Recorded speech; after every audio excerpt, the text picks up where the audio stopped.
Hey, what is up guys? It's your boy Speed here, and today I'm actually very excited for this video. It's going to be a very advanced video in terms of the concepts that I'm going to be giving you. Basically, I'm going to be going over every level 1 to 6 on Brood and telling you how you should be playing the lane based upon your level. Now you might be saying, Speed, I'm not a Brood player, this probably doesn't apply to me, and that's not true. I will give one other example. Use Sand a little bit in this video. I actually just finished a Sand course for the website, so it's literally fresh on my mind.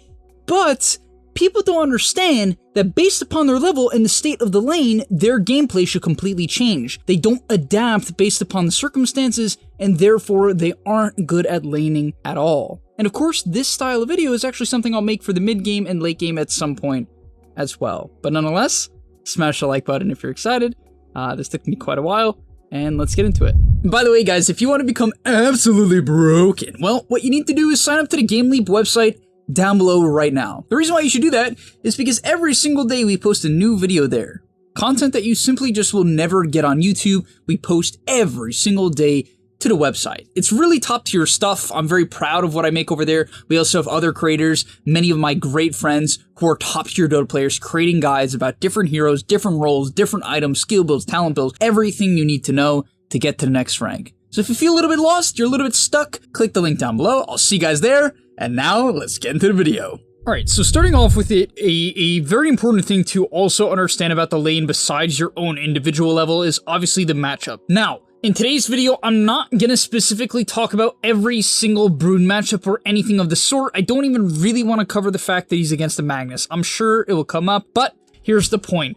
Who is his support, okay? His support is a Nyx Assassin. How much does Nyx Assassin do at level 1 in the offlane? The answer is practically nothing. So, if you're a position 4 player, and I want all you offlane players to link this to your position 4s, what should a Nyx do with the Brood at level 1? Nyx should side pull.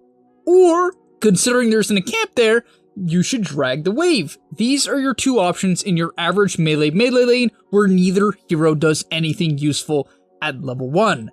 And therefore, that's exactly what the Nyx does. This is a very high moment game. We're watching rank 7, best NA offlane player in the world, Leslau, and a top tier position 4 player as well. Now, on the other hand, if he had a Hoodwink, I'm not saying anything would really change about the lane, you just wouldn't drag and you would put a lot more priority on contesting denies together and CS together. That's the only thing that really changes. You're not going to go aggressive. And now that is where the video primarily starts. At level 1, Brood is just last hitting. And frankly, a lot of heroes are like this. Brood does not have good damage, your spell that you take does not do damage, it just heals you, and so you're not looking to do damage. And you'll see, as he has his 2 webs set up here, he's going to sit in the right side of the trees and avoid damage. And that's all you do. He's not going to walk up to the mag or to the Shadow Demon and hit him once. Him and Nyx are not going to look for a stun onto the Shadow Demon. They're not going to do any of that. They're going to chill, look for denies, maybe hit the Shadow Demon if he goes way far up, and Nyx is going to be in position to go for the side pull. On top of that, Nyx does a good job here of contesting the range creep and securing that. So shout out to this guy. He gets it. He knows what he's doing. And the Brood is going to get solo XP. Absolutely perfectly played. And this is what you need to do at level 1. Every hero has to have some sort of game plan at every level in the lane. So let's get to level 2. Now, Brood at level 2 has 2 options. You can take your Q and you can take your E. What is the difference and why would you take one or the other? Well, if your lane is very difficult, for instance, you're against a Luna CM lane or a Luna Lich or something that will put a lot of pressure on you, then you should generally take your Q and use it to sustain the lane. However, against a lane like Shadow Demon and Magnus, you're not going to get pressured too much. Shadow Demon and Magnus don't have any disables, and so against a hero like Brood, it's very, very difficult to actually pressure her. And so what do you guys think he's going to do in this lane? He's going to take Silk and Bola, right? He's going to take the mischance. It's a 40% mischance for 6 seconds. It does 100 damage, which is a ton, and it makes you attack for 5 damage more. Not bad. Now, at level 2, Brood still isn't looking to go aggressive. The only time you go aggressive as Brood at level 2 is if, once again, you have a dominant position 4 against a weak safe laner. Let's say you're against a Phantom Assassin and you have a Hoodwink, use that example again, or a Lina.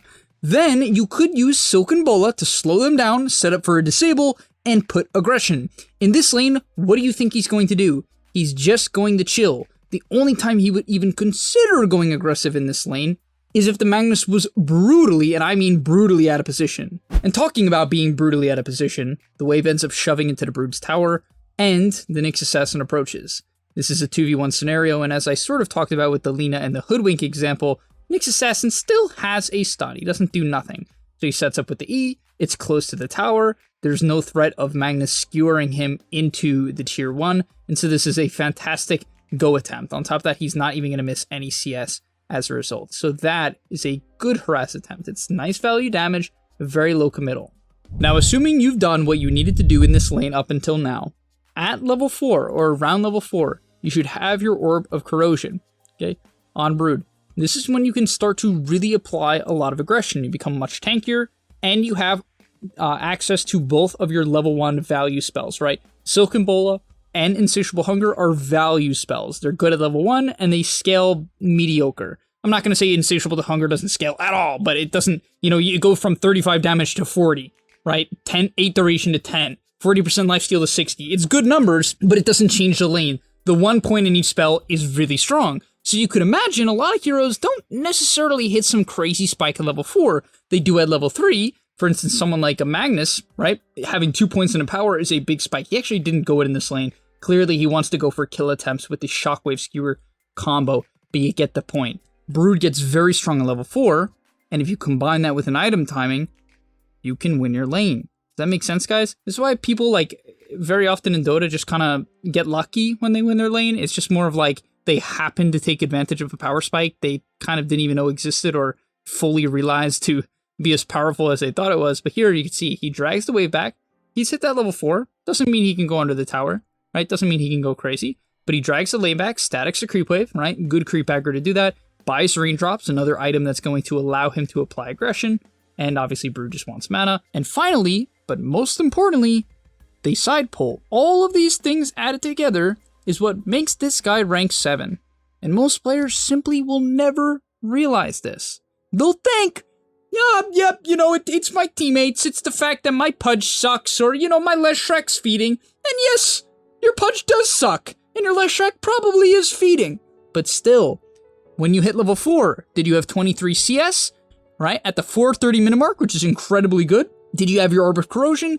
Did you drag the wave back? And did you side pull? Because when you have a spike on any lane, it allows you to actually use the spike, right? And that's what we're going to see here. Look what he's going to do. He's got the creep wave advantage, right? He has 4 creeps with him. He has these raindrops. He's got this Orb of Corrosion. Magnus skewers him back. He doesn't care. He doesn't care. Hits him with the E. Mag has like 100% miss chance. Something stupid. It's actually 40%, but... and if Mag committed to this trade, he just pops his Q. It doesn't want to pop it here because Mag could obviously disengage, but he does half of Mag's HP and now has 8 HP regen to boot. And that is what I'm talking about when I'm saying like these players really have these like small windows, right? Once again, Mag comes to contest the side pull. Obviously doesn't want to give up these 3 creeps. What does Leslau do? Hits him a couple times, then backs off. Then he approaches again on Mag, hits him, backs off, denies, right? And he rinse repeats this until he can get the Centaur, and once again, a little bit more value damage. Now, he can't just like full kill Magnus, but it's about applying aggression. He got a free Centaur for himself, he did some value damage, and if it was a better matchup, right, Mag is obviously not some bad hero against Brood, it's a good armor hero with good stats, good damage, decent mana potential, and a way to kill spiders later on. But you see the point. At level 5, honestly, Brood doesn't change that much. Like, it's kind of about the same, really.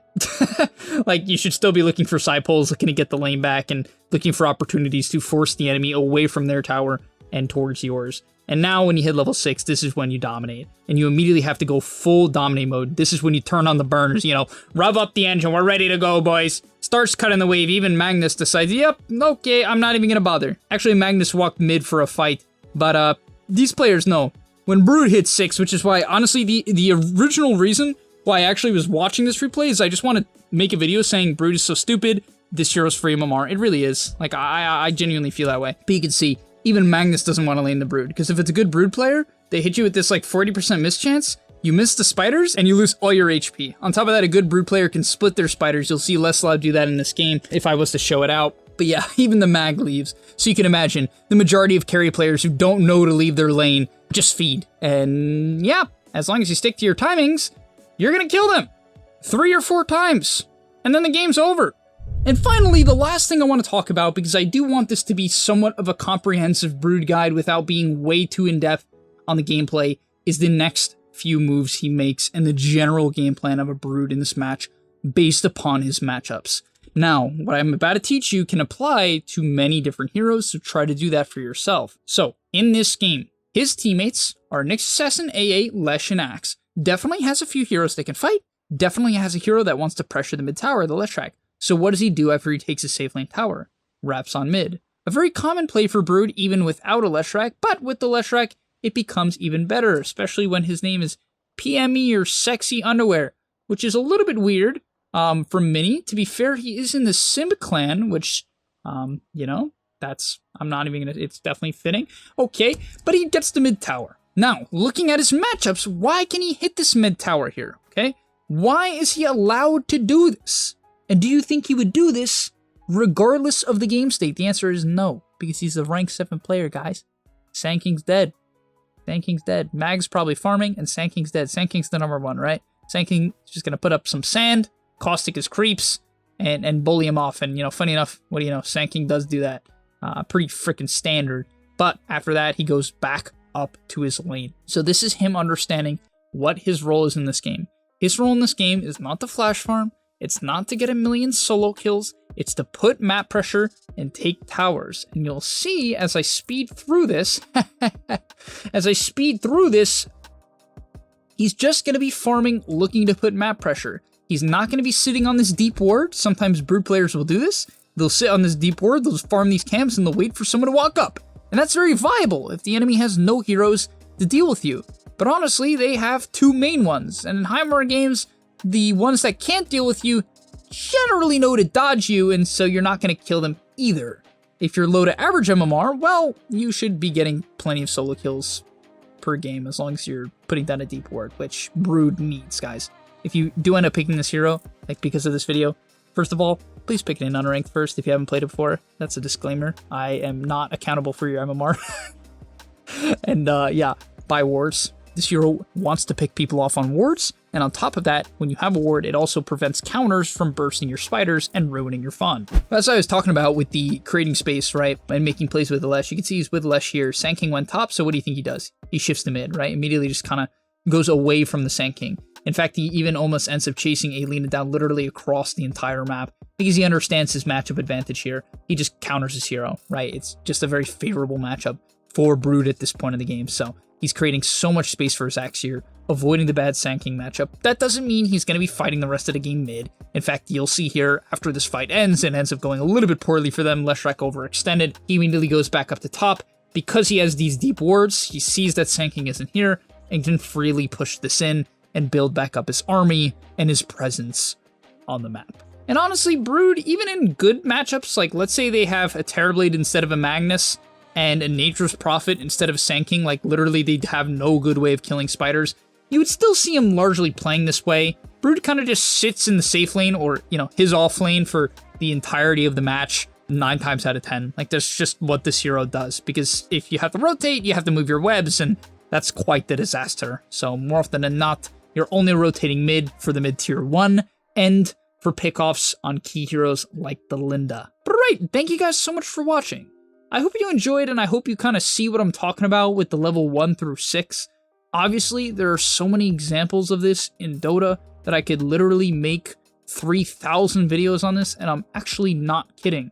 I could go between every single hero in various matchups, talk about their item timings, right? Their skill timings, and Roshan timings, just laning timings, mid-game timings, timings based upon their teammates, timings based upon their teammates in accordance of what they can gank based upon the enemy team's heroes, and so on. And so I will make some of those videos. And that's why you should subscribe to the channel and the gameleap website, where I make a bunch as well. But for now, hopefully this gives you a good guideline to at least start thinking about this type of thing. And I'm out. Peace!